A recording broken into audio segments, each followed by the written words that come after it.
អ្នកទាំងអស់គ្នានេះគឺជាចំណុចទី4នៃវិញ្ញាសាទី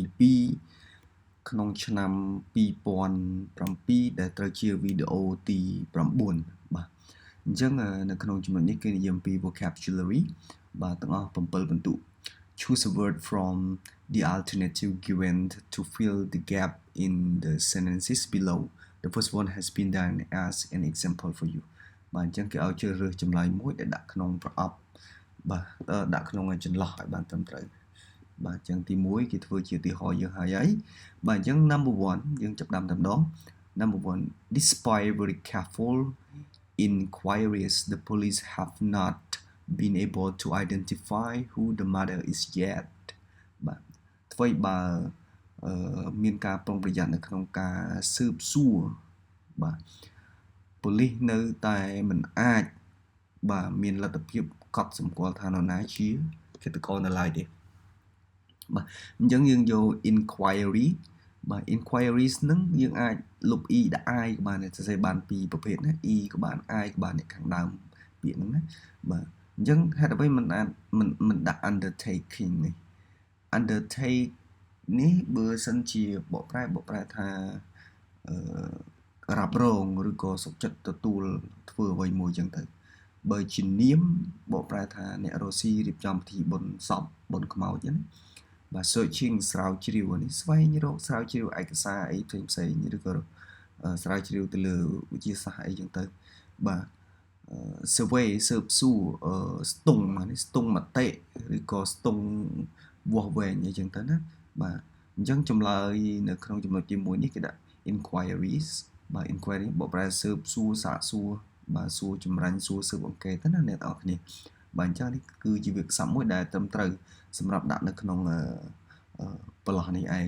សួរដាក់ survey បាទនេះ survey ដាក់ទៅវាស្ដាប់បានប៉ុន្តែឲ្យត្រូវជាមួយនឹងវាក្យសព្ទដែលជាខ្លឹមសាររបស់វាគឺមិនត្រូវ 100% ដូចជា inquiry នេះទេបាទ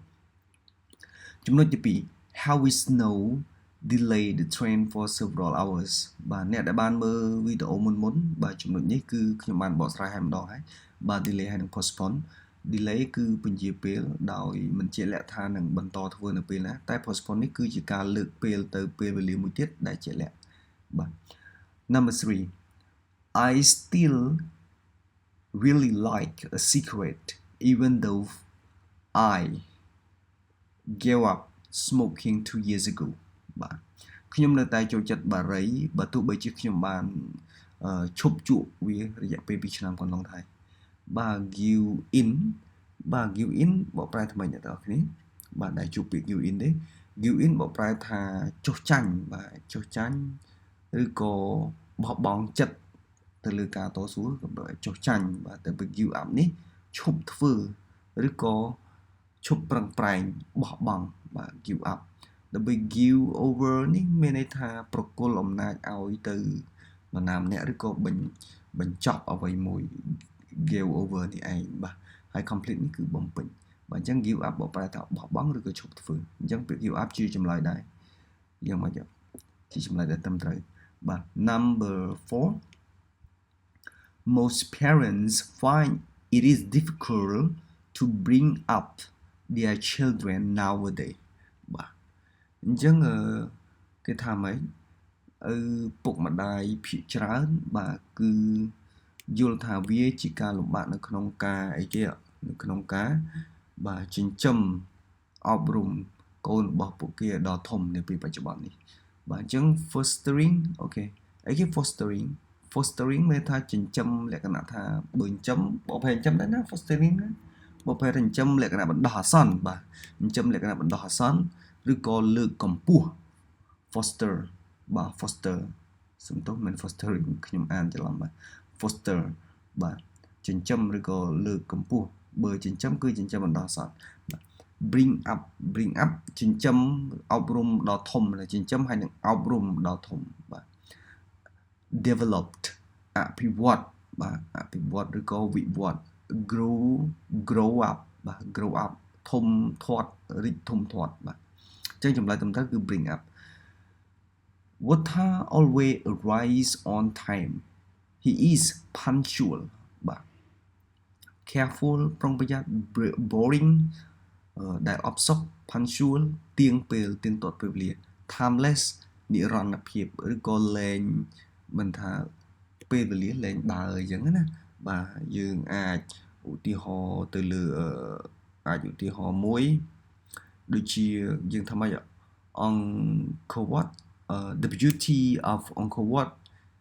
is timeless មានថាសម្រស់ Angkor Wat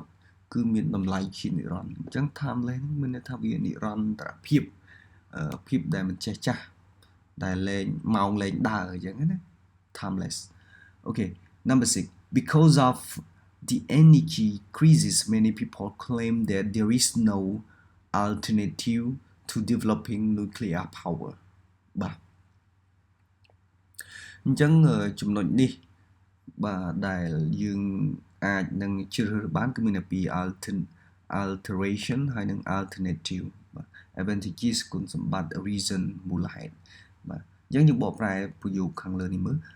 ដោយសារតែមានវិបត្តិទៅលើធម្មពលប្រជាជនជាច្រើនបានត្អូញត្អែថាគ្មានបាទ alternative នេះបកប្រែថាម៉េចជំរើសផ្សេងដែលអភិវឌ្ឍនៅធម្មពលនុយក្លេអ៊ែរនេះទេអញ្ចឹង alteration នេះបកប្រែថាការផ្លាស់ប្ដូរឬក៏ការកែប្រែបាទដល់ពេល alternative នេះបកប្រែថាជំរើសផ្សេងឬក៏ជំរើសបន្ថែមបាទអញ្ចឹងចម្លើយត្រឹមត្រូវគឺ alternative number 7 The restoration of the library was considered a great achievement in view of the difficulty of raising money បាទអញ្ចឹងគេថាម៉េចការស្ដារឡើងវិញនៅបណ្ណាល័យគឺត្រូវបានកត់សម្គាល់ថាជាសមិទ្ធផលដ៏អស្ចារ្យនៅក្នុងរូបភាពមួយនៃសេចក្តីលំបាកនៃការរកលុយបាទនៃការរកលុយដើម្បីកសាងអីចឹងទៅបាទអញ្ចឹង architecture បកប្រែថាស្ថាបត្យកម្ម achievement សមិទ្ធផលបាទផលសម្រេចបាន building អគារ interest